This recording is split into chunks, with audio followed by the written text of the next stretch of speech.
Hello guys, welcome and welcome back to my channel. I am your girl Tologolo Promise Rampa, and this is Relocate to Australia with Promise, your number one DIY relocation platform. So if you are looking for information on how you can relocate to Australia or anywhere else in this world and you do not know how to do it and where to start, guess what? You now know, because you are tuned into my channel. So don't forget to like, comment and subscribe. Guys, I'm not in my usual recording spot because I'm on the move today. Today is a Monday. At least I'm doing this earlier rather than later. But I just told myself, this thing of me recording late at night when I come back home and then I'm tired because it's just been a long, hectic day. I was like, we're just going to do it as we go. So today has been very hectic. Well, it's been good. It's been good hectic. I'll say that. Oh, I'm so hot. It is so hot in Queensland of the Australia. Oh, what time do you move? Is the heat wave still going? Anyway, let's not blame it on the heat wave. There's always something going on weather-wise in Australia. First world countries. I'm kidding. Anyway, I'm on the side of the road. Well, it's not really like a side of the road. It's like this nice chill area. This is one of my favorite places in Harvey Bay because there's less traffic. There's like a beach view. A lot of people come here to, I guess, de-stress. I think some people come to fish, but this is my literally go-to area for the most beautiful sunsets. Usually there are not a lot of cars passing by. I don't know what's going on. Probably people are also looking to de-stress on a Monday. But anyway, also this morning, you guys, I talk a lot, but I have to tell you, this morning, you can see, like, I even combed my hair. I'm even wearing a dress. It's because my youngest daughter was receiving an award. There's another car passing, if you can hear it. But anyway, my youngest daughter was receiving an award. And I was thinking to myself, how schools literally just started last week Tuesday. 4 days. And by the 4th day, they're like, yeah, when are you getting an award? I was like, what? I was not complaining. It's a great start to the year. I'm really proud of her. Like, I mean, out of any kids they could have chosen, they also chose her. So I'm like, you know what, God, I'm really blessed for that. And thank you. I really appreciate it. So yeah, it was really, really nice getting to experience that this morning. And I was feeling very, very proud as a mom. And I was like, I'm going to look like a proud mom. Anyway, let me quickly record, guys. I'm so sweaty. I thought my office was hot, but this is hot. Anyway, you'll bear with me. Anyway, you guys, let's get down to today's business. Today, we are going to be talking about the mistakes to avoid. The mistakes to avoid when you are relocating to Australia. Again, I was going to do 10 mistakes to avoid in your relocation journey. But why? Why 10? When my favorite number is 22, and 22 ka half of 11. One more. So I did 11 mistakes. I think 11 will be my current favorite number. Instead of 10, always expect 11, like one extra. Why not? So yeah, today's topic is 11 mistakes to avoid in your relocation journey. This is the thing also that I wanted to add, ne? The reason why it is important for you guys to spend time on this video is because these points are very important, and I feel like they are landmines, and I wish I knew about these before relocating, because I think I would have known what to expect. The more I talk to people about relocating and they ask questions where I'm like, when did you even think of that question? Because that's a good question. And I realized I never asked myself certain questions before relocating because I did not know how to ask those questions. Because it's until you know that you know, right?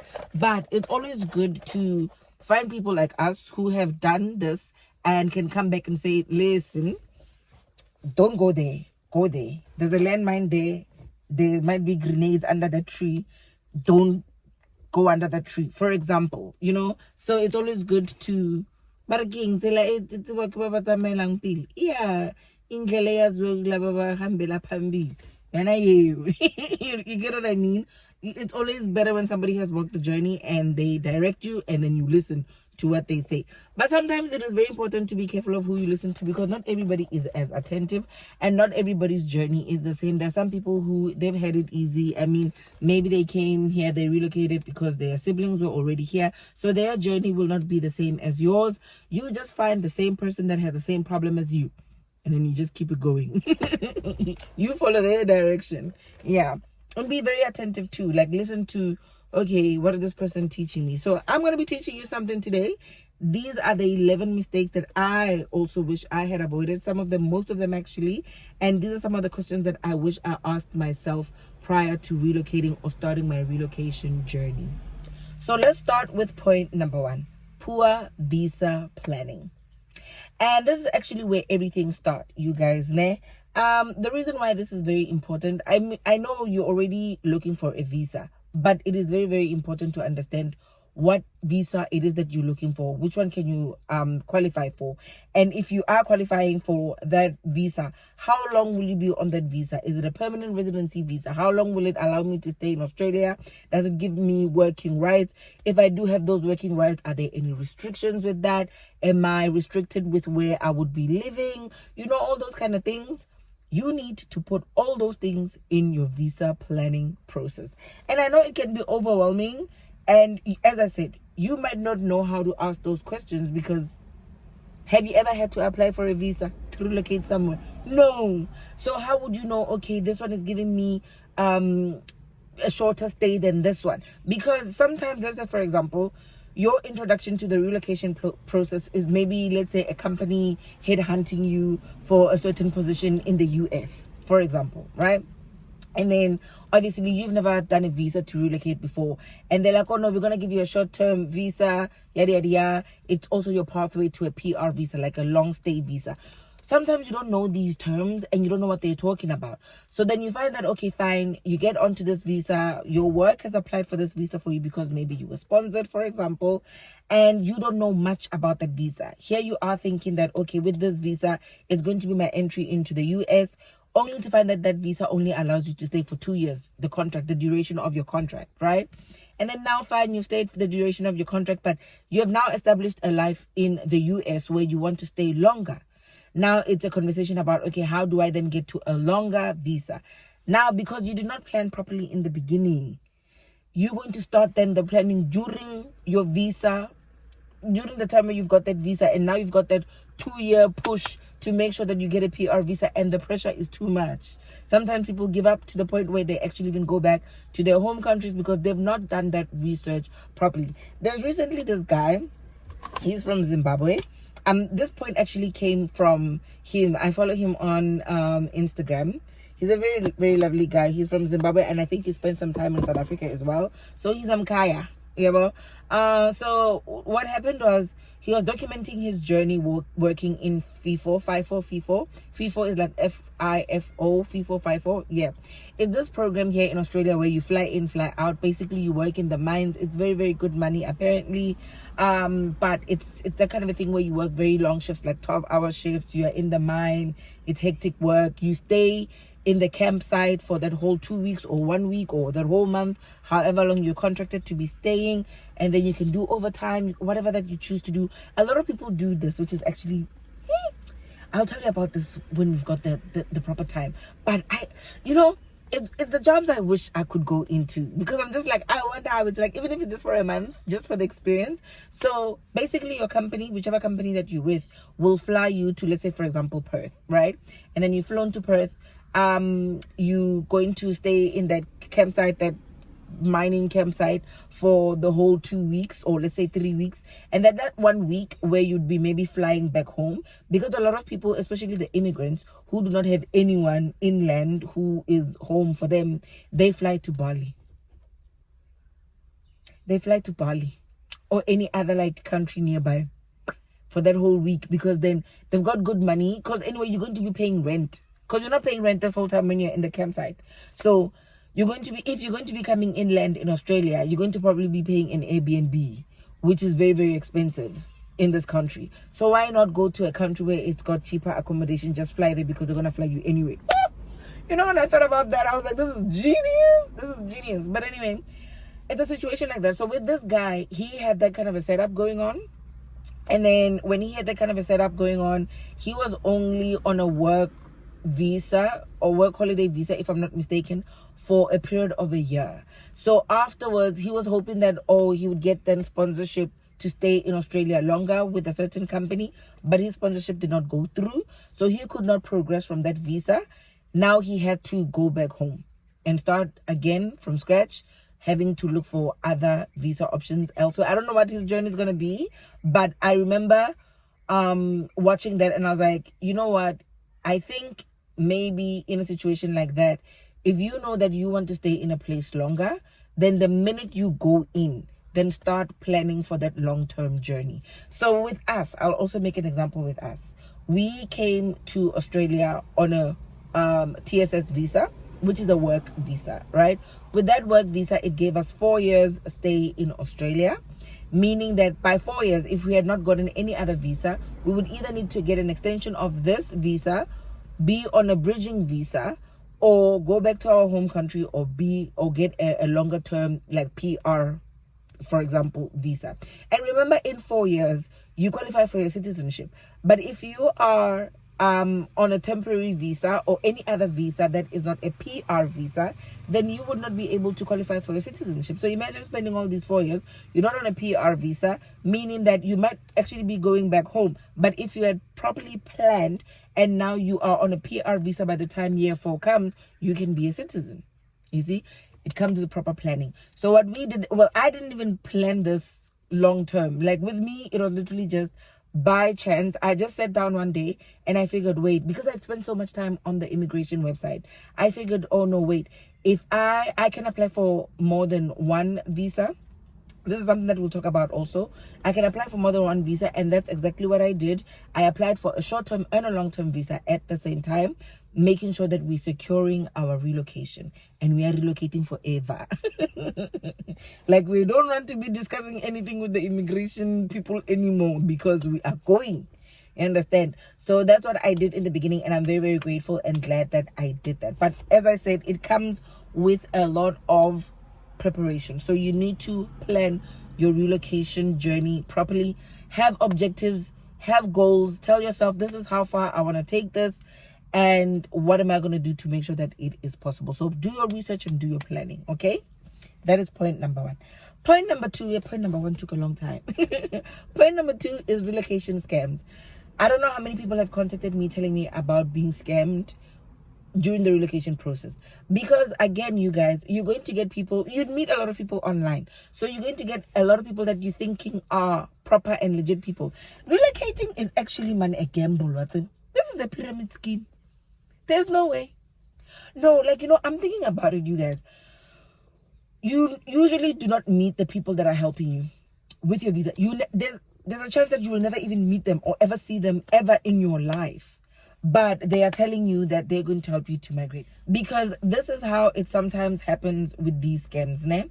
They will come to you saying, hey, and especially if you're good on the LinkedIn, because again, with LinkedIn, it makes us very vulnerable to people that would be scamming us, because we put all our qualifications and all that we do on there. It's a great platform to do that, but any good platform will always have a bad side to it. So let's say, for example, I pretend to be relocation recruitment place, right? And then I see, okay, here are my targets, 5 people, and then I message them or whatever. Or maybe let's say you guys then contact them because they've got a website where they've put on there, they've made sure that it comes top 5 when you research how to relocate or where to relocate or relocate to Australia, it pops up, right? And then somehow they manage to get a contact, like to get your contacts, and they are able to have conversations with you. They might offer you a job. It's easy for them to see with your experience what kind of job it is. They might create some fake companies and all of that. And the only thing that would tell you, because obviously with a scam, at the end of the day, what they want is money, right? And how are they going to get this money? If they lie to you enough to say, okay, fine, listen, we've got you this job, but first you need to pay for all these things first before we give you this job. Or in some cases, they will say to you, hey, spend all this money doing this and this and this and that, and then we will reimburse you when you start the job, only to find that it is not a legit job. And I'm saying that it is going to be hard for you to know if this is a scam, because it happened to us. No, we were not scammed, but I remember when we were doing our relocation journey, they had said to us that they would pay for our, what had happened? Yeah, no, I think they said to us that they would be the ones who pay for our visa. No, we paid for the visa, we paid for our flights, and we also paid for our 1 month accommodation, if I'm not mistaken. Yeah, there were certain things that they were saying they were going to cover, up to a sum of 10,000 Australian dollars at the time, for example. And then you spend with whatever, as long as it is relocation related costs, like for example shipping, flights, 1 month accommodation, maybe a rental car for like 2 weeks or something like that, whatever that is related to relocating. You can have a budget. They can tell you, okay, you've got this budget, 10 to 20 grand. You can use 5, you can use 2, you can use 0, you can use all of it. It depends on you, but it would somehow be factored onto your contract. And then obviously they'll say, if you finish this 2 years or 4 years with us according to your contract, you'll be let go of that debt. You don't owe us anymore. But if you leave the contract before, all those logistics with HR, we'll talk about it when we get into it. But there's some companies that would give you the money outright, and there are some companies that do not trust that they are talking to a legit person, so they don't want to lose 10 grand. So they would say to you, okay, fine, you pay for the relocation things. First week when you start, you claim that money from us and we give it back to you. So it is easy then to be scammed in that way, because you don't know. As I said, sometimes these people that are recruiting you, these people that are talking to you, the migration agent, you might never meet them face to face, because a lot of things are done online, via email, via phone call. So it is very, very important, because money is involved here. And I'm not talking 10,000 rands. I'm talking 10,000 Australian dollars, which means it's about 100 to 200,000 on a good day. So we don't got no money to play. So imagine doing all of that. There have been so many people who have been like, promise, and then I got into the scam because I was so desperate. They were saying that they were going to help me and my kids relocate, yada, yada, yada. I've got emails, I've got messages on Instagram, on Facebook, where people, even on LinkedIn, when people are saying, promise, this is how I got scammed. And I'm like, oh my God. And I thought of our process and I was like, yeah, I can see where that would fall in, because where there's money involved, people want to make money. And where do you report them? Ghana. Which police station? The South African one or the Australian one? Where do such matters get reported again? You get what I mean? So it's one of those things where people sometimes, and usually when you get scammed a lot of money like that and you realize that it is a scam, a lot of people feel so powerless, so they just let it go. Yeah, guys, so a lot of people will let it go, and I can understand. Like, it hurts, because you probably told yourself, oh my God, I want to relocate. And because it is a life-changing thing, you prepared your life for that. You probably told your family, you told your kids, get ready for this is what's going to be happening, only to find out that you fell victim of a scam. So do not get scammed in this relocation street, guys. Hey, the relocation streets are, they're just like any other street. They're hectic, guys. Where money is a conversation, it's always a dangerous place, because there are some people that are going to always look to make an extra buck out of people's hurt and misery. So don't fall for that. If you're not sure, verify. One, go back to LinkedIn. If somebody is in recruitment, if somebody is recruiting you, if it is a company, there's no way they do not have a LinkedIn profile. There's no way they do not have a website. So do your due diligence. Do your due diligence, so that you make sure that everything is covered, Make sure that you do your research. Find out where this, find out if they're real people. Match the contacts that they're contacting you with. Match it with the numbers that are probably on their profile or their website, to make sure that you're being contacted by the right people. Because if now you're going to be, having international conversations, obviously you'll probably be getting phone calls with different area codes, for example, or they'll be talking to you on some form of online platform. But just make sure that you are speaking to the right people, you know who they are, and you're recruited by the right people. Okay? Do your research. It will save you a whole lot of money. And then point number 3, this is something I always talk about in all my videos, so I'm not going to be very long with this one. You do not need a migration agent to migrate. I did not use one. You do not have to use one. It will save you a whole lot of money if you do not need to use one. And what I'm saying by you do not need to use one is that there are so many people that have many complex and different situations. Not everybody's relocation journey is going to be straightforward. But a lot of times what I've found is that migration agents thrive from either one, your confusion, your laziness, or your unwillingness to go into places you've never gone into. Guys, this process is stressful. It is so stressful. It is a lot. It is a lot of work. It is so stressful. It's a lot of money. It's life-changing. It's so life-changing in many ways. So you can just imagine, sometimes it can be very overwhelming to the point where you're like, okay, no, let me just get a migration agent. I've gotten so many people that have come back to say to me, promise, I've used an agent, this is what's going on, I'm stuck here, I don't know what to do, and the agent is not helping me with anything. I'm like, it's because your case is complex and probably needs a lawyer, or for you to do your research to get out of this mess that you are in. But a lot of times it's because it's easy to be a migration agent. I can wake up today, go do a few things that I need to do on the immigration website, and I get my registration number. And I, Kulagalo Promise Rampa, can be a migration agent. A lot of people that have been migration agents are also because they used agents and realized, wait, hold up, I could have done this whole thing myself. Then they're bitter, they're angry, they open their little side gig there, so doing this whole thing because they know it is something that only needs a computer and access to people. That's it. You don't even need to meet these people. And you just tell them, I've got a file for a promise. Yeah, you send 1, 2, 3, 4, 5.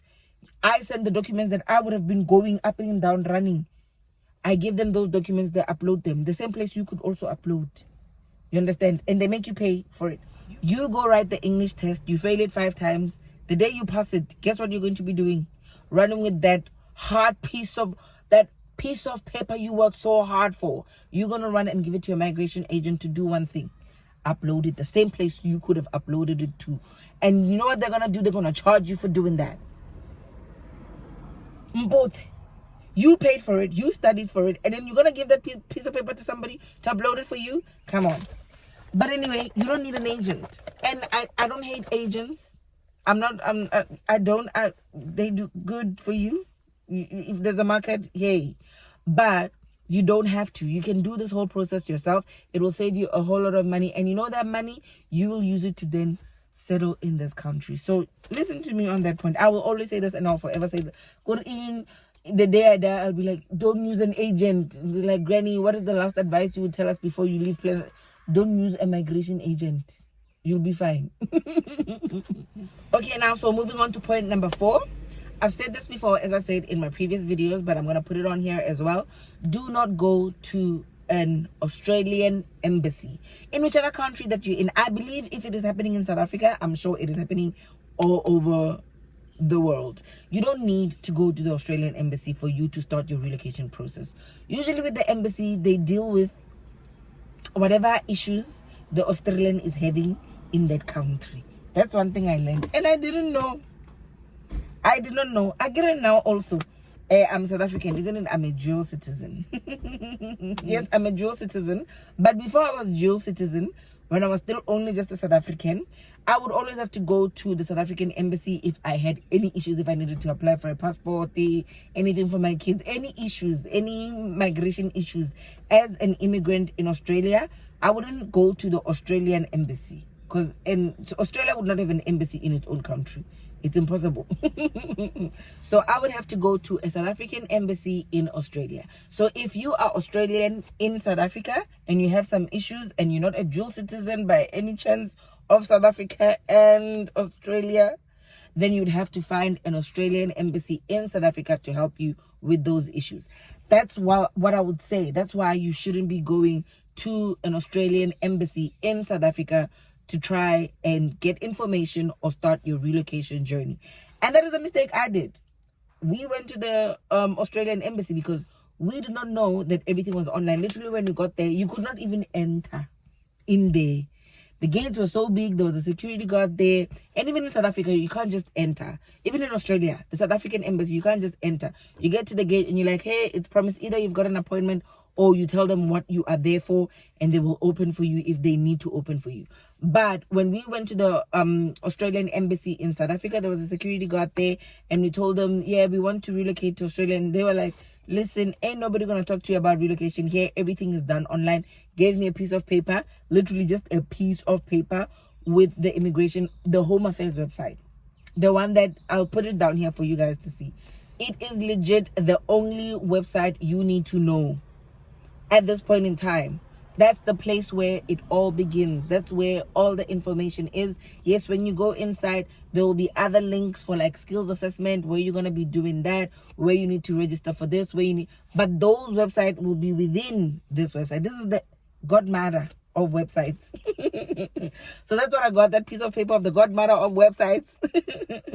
Traveling all the way from Siabusa to Pretoria, 1.5 hours away, to get that little piece of paper. But I'm grateful because now I know. Don't do that. That's what I did. So if you're going to be relocating, I don't know with other countries what they do, but particularly with Australia, you do not have to go. You don't even need to set an appointment. Don't even think about the embassy. Leave it alone. All you just have to do is go online and all the information is there. Are you listening? I hope you're listening. So that is point number 4. Point number 5, very, very important. I've said this, I think, earlier on when I was recording for my videos. I've said this, you guys, and I've said this before. I think I've done a video on this. Don't ever think age is a limit for you to relocate. Don't throw yourself away like that. You get what I mean? Age can never be a factor like that when it comes to relocation. It can be a factor for other things, but not that. You get what I mean? Don't ever think that age is a factor. Do not ever think that age is a factor. A lot of people think, oh my God, because I am in my 40s, I won't be able to relocate. Who told you that? There are many visa options. You just have to be user friendly. That's what I always say. As long as you're still user friendly, you can relocate. And the advantage that comes with age, is that you've got a lot more experience. You probably make sure that you racked up some qualifications and stuff. You've got a good reputation with what you do and the job that you do. You've got confidence in what you do, and you've elevated to the point where you need to be, and you're feeling like, okay, I'm done with this, it's time for me to move on to other things. And that can translate in your resume and how you present yourself when you come to this country. Because honestly, with relocation, I always say this, you just have to be user friendly. How can they use you?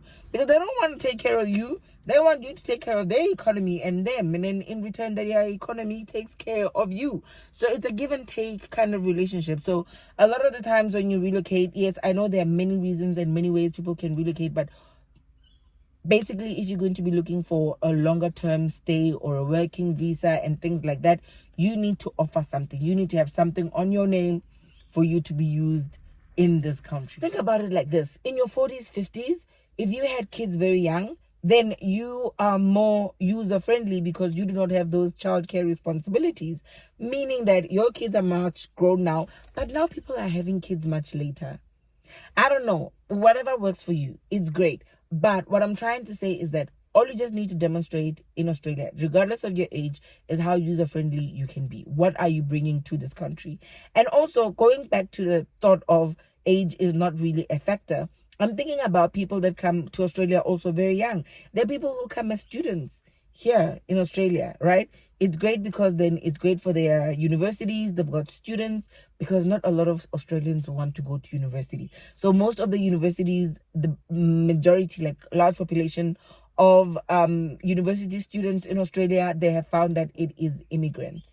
Okay, they come and study here. Most of them study, go back, but some study and stay, because some are also looking for pathways to relocate to Australia, and the study stream was what was available to them, what they could afford at that point in time. As I said, our relocation journeys don't start the same. There are some people who start as students, and there's a reason for that. There's some people who come with a work visa because they've got the qualifications, the certificates, and all of that. There's some people who come on partner visas, some people who come on dependent visas. All I'm trying to say is that there are many ways to get a visa to come to Australia. Yes, age can be a factor, determining factor in some of those visas, but not all.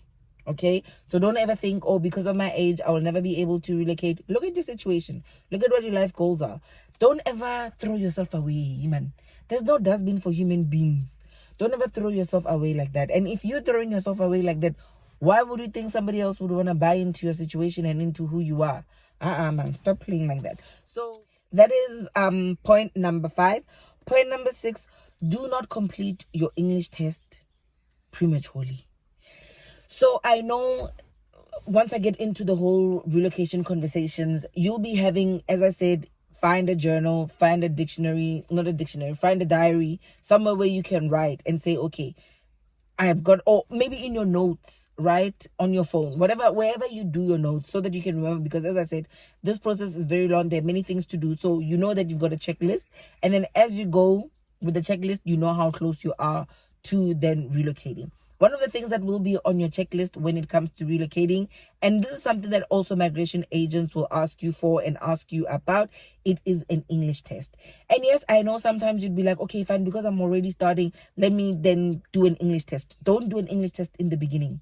Don't do an English test if you don't know where you're going, where you're going to be finding a job. If you've not yet secured a job, you get what I mean? Make sure that you do not do that English test before. Like, let's say, for example, you're still fishing around for a visa.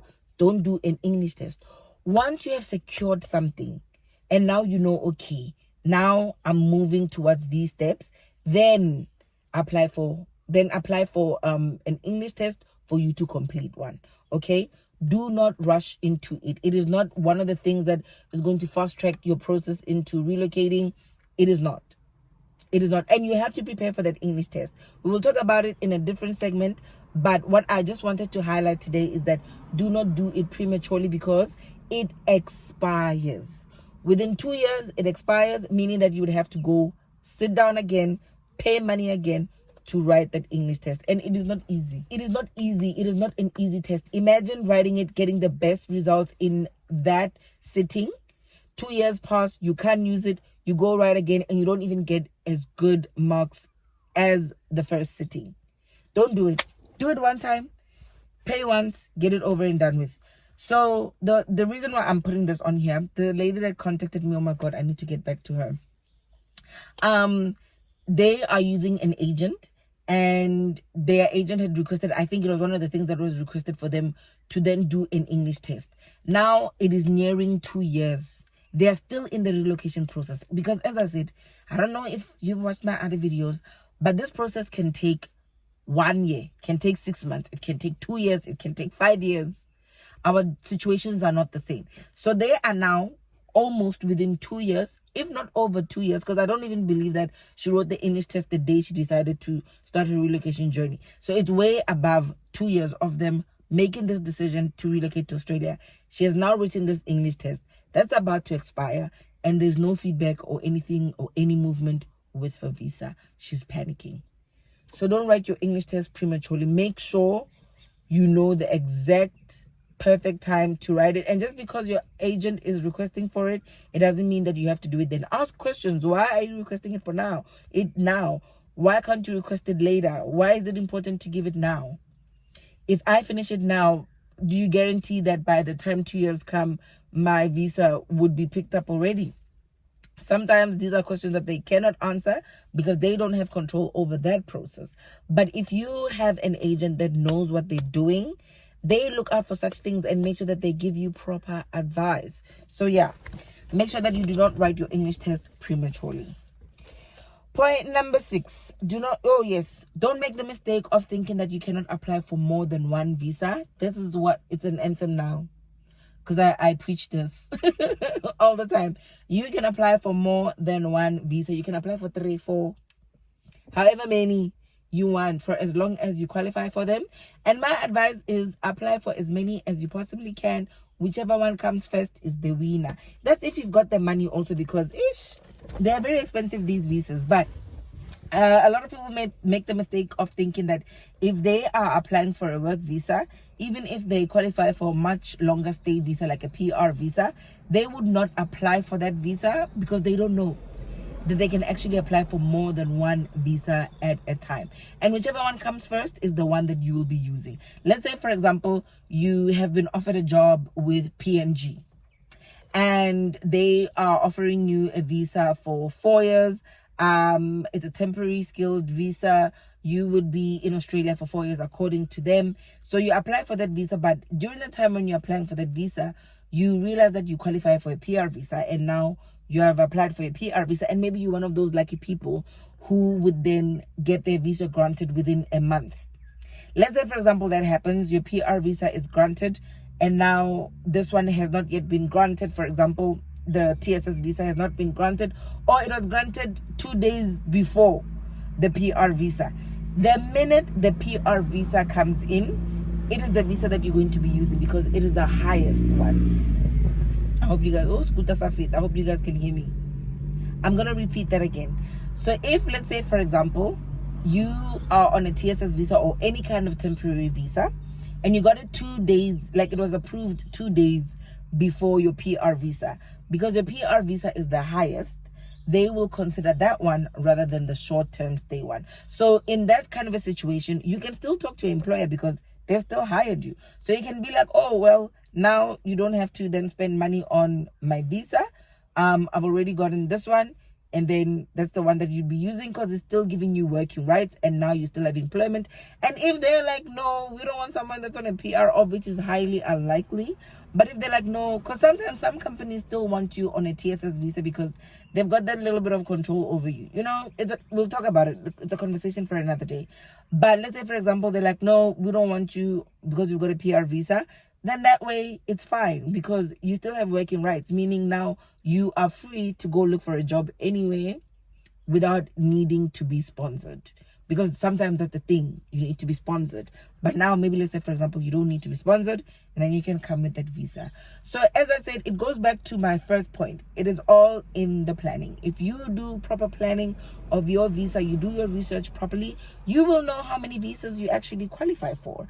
And if you spend a lot of time having these relocation conversations, watching content about relocation, then you'll get to know, oh, in my situation, I actually qualify for 3, which are the 2 best. And then just do that. The main thing is knowing why you're relocating, how long you want to relocate, and what your future plans are. If you're okay with just trying it out, then a 1-year-long visa is not a problem. But what if you try it out and you actually figure out that you like it? But if you've done your research and you know what you're getting yourself into, it's fine. That was point number 7. Point number 8, do not underestimate the cost of living in Australia. I'm going to do a lot of videos where I'll probably be showing you how much things cost so that you are aware. Probably one day I'll sit down to like do my budget. Or maybe ask around with other people what their budgets are, because I don't want to be, our situations are not the same. Our lives are not the same. My budget would probably be coming from a single mom. Sometimes I've got my kids, sometimes I don't. So the budget is not always the same, you know. Somebody who does not have any kids will have a very different budget to my budget, you know, things like that.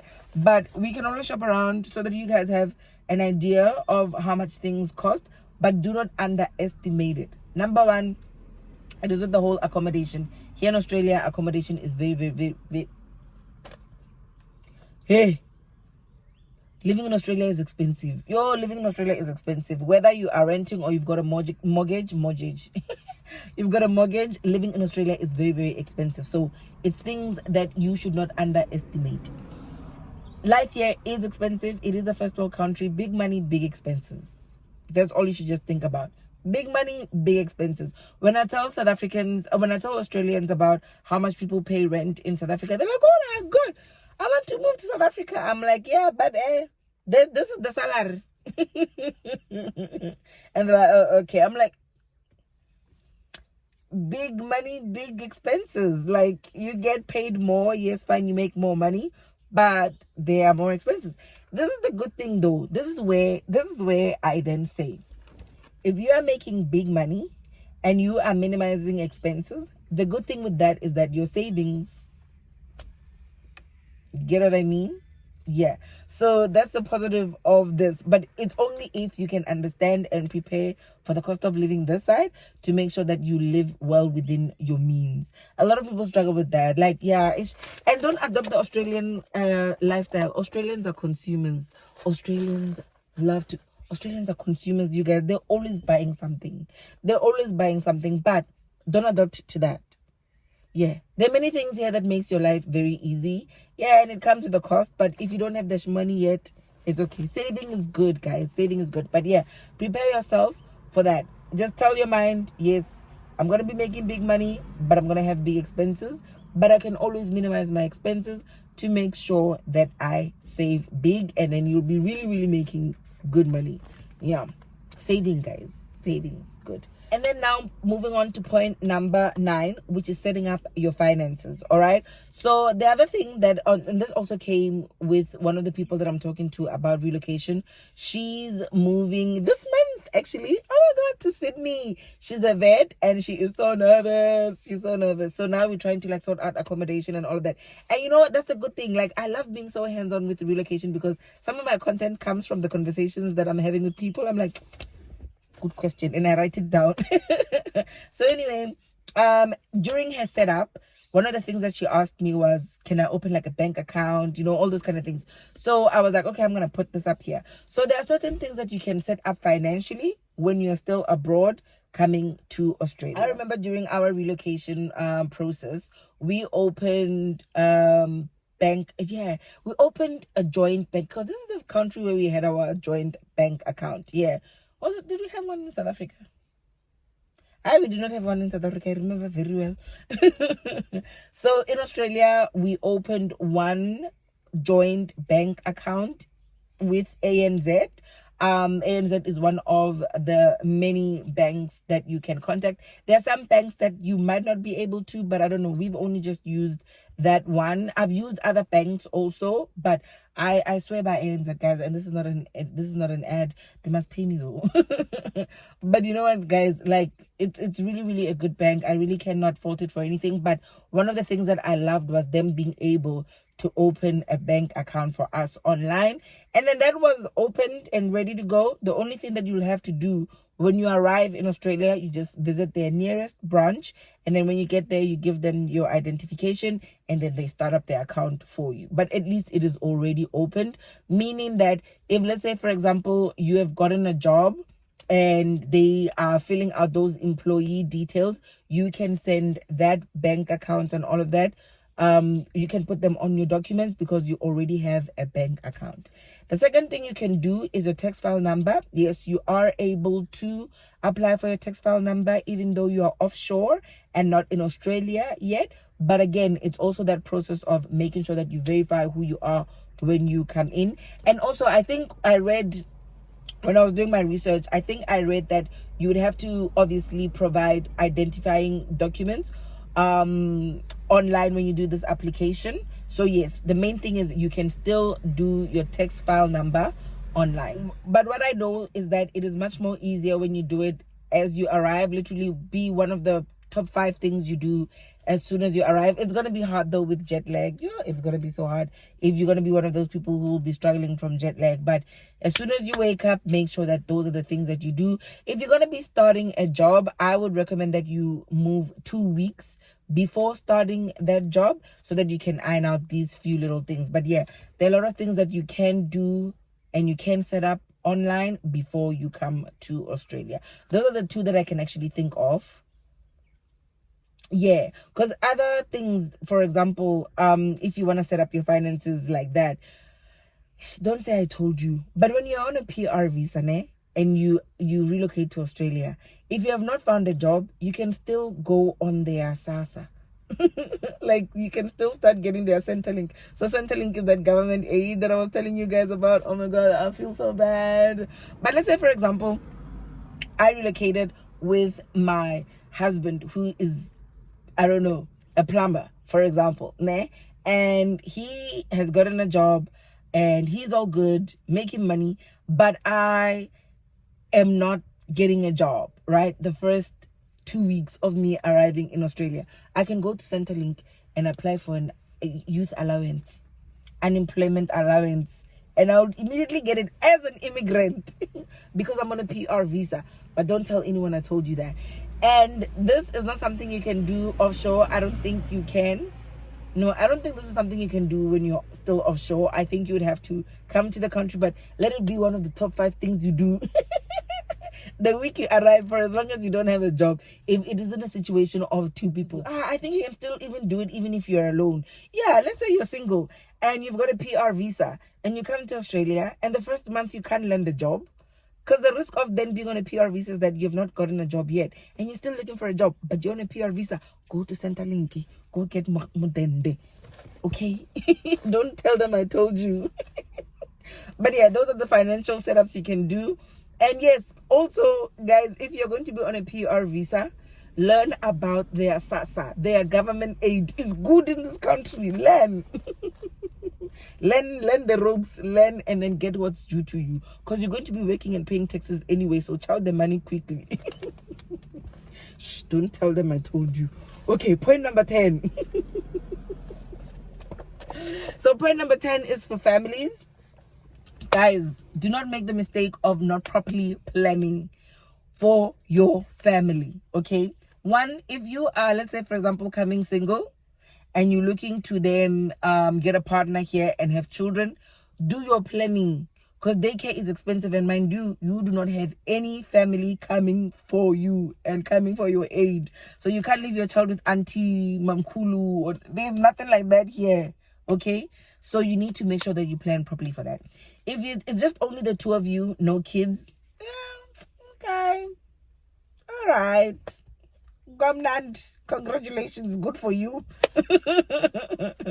If you're then relocating with 1, 2, 3 children, however many children, or you want to have more children, whatever the situation is, if you are in a structure of a family, these are the things you need to prepare for. Because don't make the mistake of not doing your research properly. Find out, the good thing about Australia is that your child can start at any school at any point in time in the year. It will not affect them at all, and that's the one thing that I love about Australia. But before you enroll your child in whatever school, make sure you contact them and explain the situation, and they're usually very, very good with accommodating the family. That is number one. So make sure, let's say for example, you've gotten a job in Gladstone, right? Make sure you know things about Gladstone. Where are you going to be living? What are the chances of you finding rental in a particular area? Because the other thing is that you need to consider, they've got catchment areas here, right? So your children could be eligible for free transport if they are within the catchment of where they are living, right?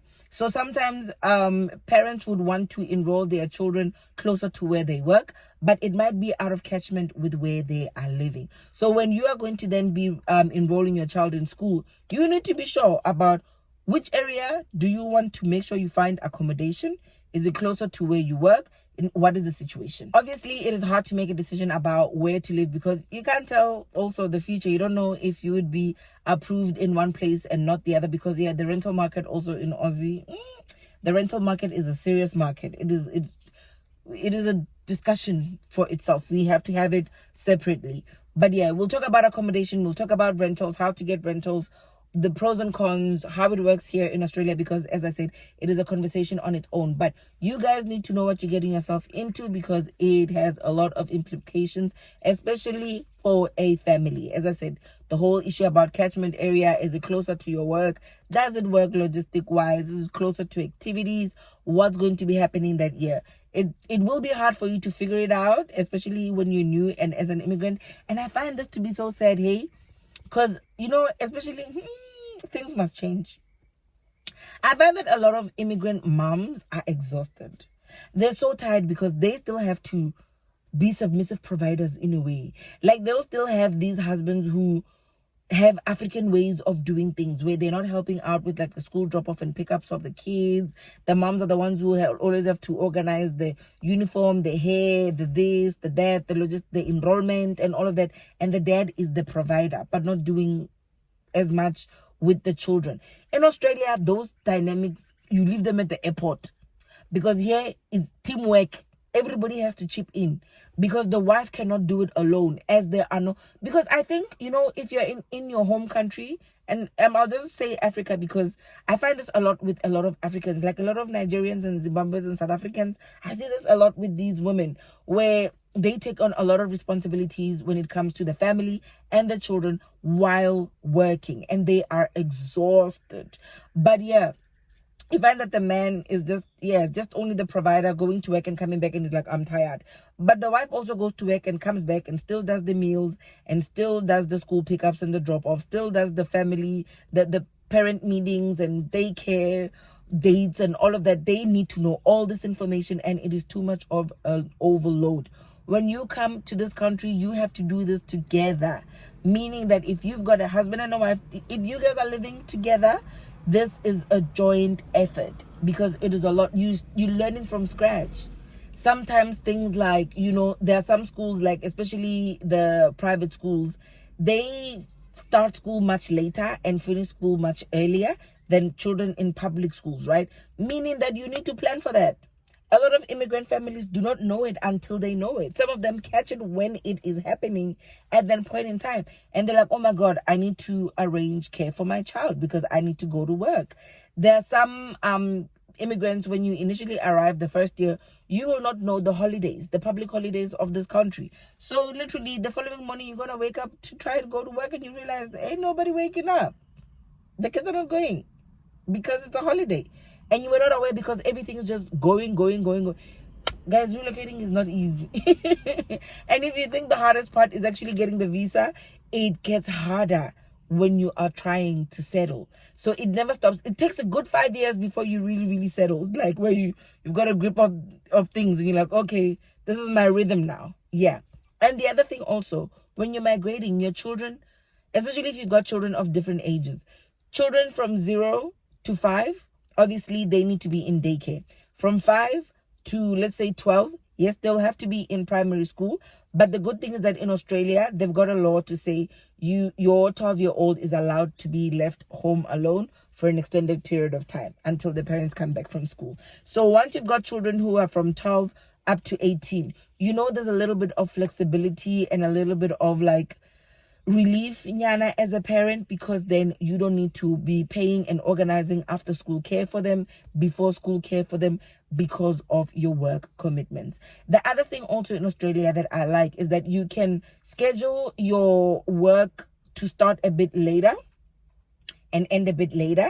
Like there are flexible work hours that can be arranged in order for you to accommodate that. So you need to know that with whichever company that you're going to be working for, let it be those questions that you ask, especially as an immigrant, because it is going to be hard. It is going to be hard. Sometimes you join a company that tells you, you need to start at 8 o'clock, but maybe school only starts at 9 o'clock. So it means that you need to arrange for, not after school care, before school care. They just want to make money. And it is a lot of money. Yes, there are subsidies from the government, but it is a lot of money. They care. So a lot of women actually opt to not working from the time their children are a year to 5 years. They sometimes just take their kids 1 or 2 days to daycare so they can have that little bit of reprieve, respite-nyana, kokamoya-nyana. But it is very, very expensive to take the kids. First world countries and daycare. It's a discussion for another day. Yeah. But yeah, when you do that proper planning, you will know, okay, do I need to organize, what kind of transport do I need to organize for my kids? Also, especially if they are school age. Sometimes you'd be lucky to live near your school so your children can walk, they can take a scooter. That's one thing I love about Australia, is that you feel like you've gone back in time. Like people are still riding their bicycles and their electric scooters and they're still walking to school, which is quite good to see. It's quite safe for them. They've got ways to do that. Like, they've got designated walk paths where they can ride their bicycles, and it is much safer than where I come from. So yeah, it is a very, very good thing. But yeah, it's things that you would need to organize. Sometimes, as I said, you would have to be the one that is responsible for school pickup and drop off. But there are options. They can also take the school bus. But yeah, you need to know, as I said, the catchment area, because the school bus is also subsidized depending on where your child is enrolled and where you live. If your child is enrolled in the school catchment, chances are the bus subsidy is also applicable, and then you can apply for it and take advantage of such things. So when you are doing your relocation planning, look at how old your children are. Look at what that would look like for you, how much that would be, so that you can make an informed decision to figure out, is it right for us to relocate now when the kids are still of, daycare ages? Is it right for us to relocate now as we're about to start our family? Because it means it's gonna be hard. Or should we wait a little bit when the kids are of school age? What does that look like for them? All those kind of things. These are the questions that you would need to ask yourself to better prepare for your relocation journey and make sure that you are ready. So don't make that mistake of not planning for this aspect, especially if you are in a family setting or you're looking to start your own family, or whatever the discussion is, there's a family involved. This one is for you. Number 11, and I always said 11 is the banger, right? So point number 11 is this: do not make the mistake of not planning for your exit. All right, do not make the mistake of not having an exit plan, because there are many people who have relocated and things did not work out the way they were hoping they would work out. There are many horror stories out there. Many horror stories. There are people who will tell you, I was on this work visa for 4 years. I could only work for a year. My visa got cancelled because my manager reported me for this, and that. And you have sold up your whole life and everything back in Africa because when I do my I was saying Australia because you were listening to this girl on YouTube who said relocate. So if you're going to listen to me, listen to this as well. Do not make the mistake of not planning. There are some people who don't because they don't see it. It is like, I don't even want to believe it. I don't see it. This will not happen to me. But guess what? God might be having you on his list of warriors that year. That this is my warrior. This is my soldier this year. Jiggy. Within 2 years of you being on a work visa, they're like, we're not renewing it. It's either you get another job or you leave the country. Another job that will sponsor your stay. So many things have happened, you guys. Or you come here and you realize this is not the country that I want to be in. I don't like it here. It's too hot. It's too cold. The people are there. You don't know. You don't like it here. Whatever the situation is, you might find that fine. Maybe let's say you come on a PR visa, which is great. But then something happens where they figure out you disrespected one of the rules on the PR visa, because again, a PR visa at the end of the day is still a PR visa, meaning that even though they've told you can live in this country indefinitely for however long, for as long as you are on that visa, it can get cancelled. So imagine you're on that PR visa for 7 years. You've told yourself, no, I'm chilled, I don't need to apply for a citizenship, and then something happens along the way. Within that 7 years, they're like, we are good with you. Australia tells you, no, deport you. Just like that guy, that South African guy who went to protest for the what. And him and his family had to be sent back to South Africa. I think he was actually was he on a PR visa or a temporary visa? I don't know. But all I know is he ain't in Australia right now. He's back in South Africa. And I'm sure he did not plan for that. And I'm very sure he did not plan for that to be happening to him. And it happened. Because God was like, you my soldier this year, buddy. And it happened, So make sure that you've got a proper, solid plan. And if you are not ever planning on leaving Australia ever at all, make sure you get your citizenship. Because with the citizenship, whatever that you do, they cannot take it back. You are a citizen of that country. And if you break any law, you just go to jail. That's all you'll worry about. And at least it's a jail in Australia. But that's what I'm saying, you guys. Properly plan. There's some people literally that have come, and I know it's not only for Australia, because I've gotten a message on Instagram about somebody that's in the UK that something similar is happening to, and I think I know of 2 people that this has also happened to in Canada. Especially, I don't want to say this, but I don't know about other people in other populations, especially as an African and as a black person. I know sometimes, because it's first world countries, there are some people who are still holding on to their ways of their grandfathers and grandmothers. They don't want to let it go. They're still holding on to it. So you might meet those people in management and in managerial posts here who don't know you from a bar or so, but the minute they see your presence, they get triggered. And they remember there are people, and there are people are standing here saying these all negative things about you, and all of a sudden you're always in trouble for nothing, and then jiggy, your job is done away with. A lot of people like us that I know of, and as I said, I don't know of other populations. It would be great for me to know stories from, I ain't heard nothing from them. I only heard stories from people like me, saying that they got into a position like this and something of that nature occurred and they got dismissed for whatever reason, and they don't care on what visa you are on, is goodbye. So make sure that you plan. And if you are telling yourself that I do not see beyond that 4 years, I'm going to make sure that within that 4 years, I am still remaining in that country. Properly plan for it. Because then you're going to avoid all these kind of things. If you're going to be on a work visa, there's so many risks involved in that. If you're going to be on a PR, there are still some risks involved in that, especially in the employment space. So make sure that you've got an exit plan. You tell yourself that, okay, I'm giving it a year. If 2 years passes, then I'm giving it, yep, okay, fine.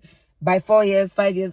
I'm saying 4 years in Australia because by 4 years, I am sure you would have found your way of getting a PR visa and making sure that you get your citizenship, because you're following my channel. I'm not going to let you sleep on that. Okay? Yes. And if that is your decision and it's something that you want to do, sure thing. Make sure you plan on it.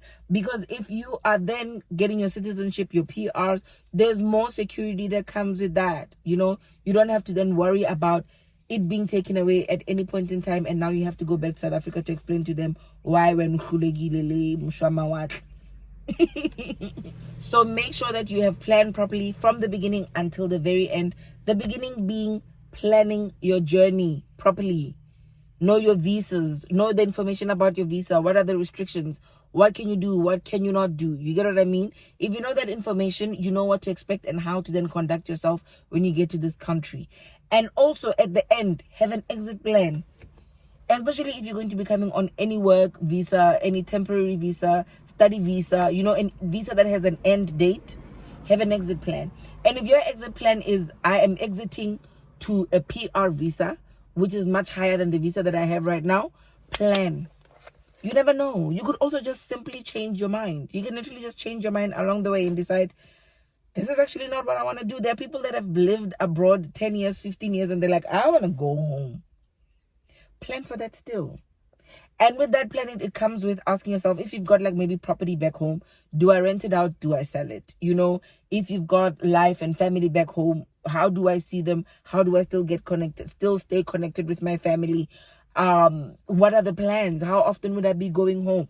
Things like, plan for those things. How are you going to maintain yourself and maintain your sanity and not miss home so much when you're in this country? Plan for that. Sometimes you can't, though, ne? No, to be honest, you can't plan for it. It hits you when it hits you. And it will hit you. Christmas time is the worst. Christmas time is the worst if you are in a foreign country. But there are ways around it. The more settled you are, the more prepared you are, the better. But make sure that you prepare and don't make the mistakes that are going to make your relocation journey a living hell. I hope you enjoyed today's video. I think I'm done. It's long. I tried to not be long. But anyway, now I have to edit this and upload it. But yeah, I'm glad you guys have made it this far. And yes, as I said, I'm not a migration agent. All I'm just doing is giving you advice from what I know, what I've read, and what I've learned. All right? I'm going to have to love and leave you. I will see you again in my next episode. Bye.